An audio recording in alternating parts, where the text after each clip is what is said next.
গত পরশুদিন আব্বুকে দিয়ে বড় একটা কচু আনিয়েছিলাম। এই কচুটা না আমার অনেক ভালো লাগে। আর এই যে বর্ষাকালে মানে বৃষ্টির দিনে এই কচুটা বেশি পাওয়া যায়।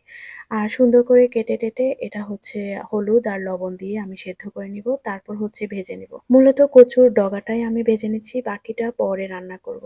দেখতে অনেকখানি হলেও এটা কিন্তু সেদ্ধ হতে, হতে অনেকটা কমে যায়। আর এটা ভাজার জন্য যা, যা লাগে সবকিছুই আমি রেডি করে নিচ্ছিলাম। মানে পেঁয়াজ, রসুন যা, যা লাগে সবকিছু কেটে নিচ্ছিলাম।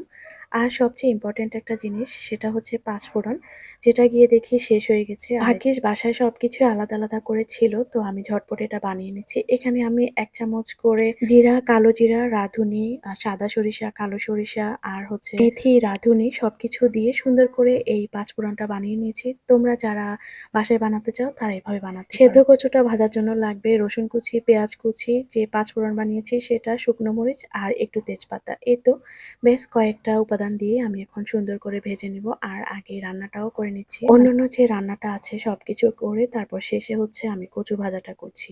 এখানে তেলের মধ্যে যা, যা উপাদান দেখেছো সবকিছু দিয়ে ভালো করে ভেজে তারপর যে সেদ্ধ করা কচুটা ছিল সেটা দিয়ে দিয়েছি। আর ভাজার জন্য আমি এখানে লোহার কড়াইটাই ইউজ করছি। আসলে লোহার কড়াইতে ভাজতে কিন্তু অনেক বেশি মজা।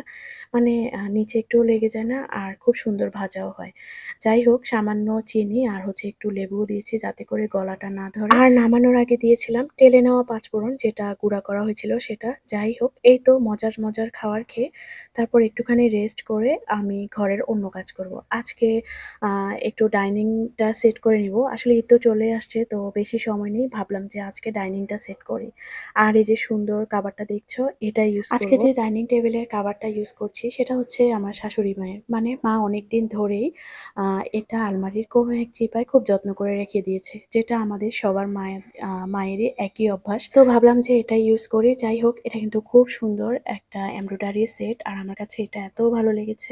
আর এমনিতেও আমার কাছে একটু লাইট কালারের জিনিসপত্র খুবই ভালো লাগে। হোয়াইট বা অফ হোয়াইট এ ধরনের কিছু। এই তো সবকিছু সেট করে সুন্দর করে আজকে ডাইনিংটা সেট করে নিলাম। মোটামুটি কাজ একটু গুছিয়ে নিচ্ছি যেহেতু ঘরের মানুষজনও চলে আসবে। তো তোমাদের কেমন লেগেছে অবশ্যই কমেন্ট করে জানাবা। আজকে এখানে বিদায় নিচ্ছি। তোমরা ভালো থেকো। ইনশাআল্লাহ তোমাদের সাথে আবার নতুন ব্লগে কথা হবে। আল্লাহ হাফেজ।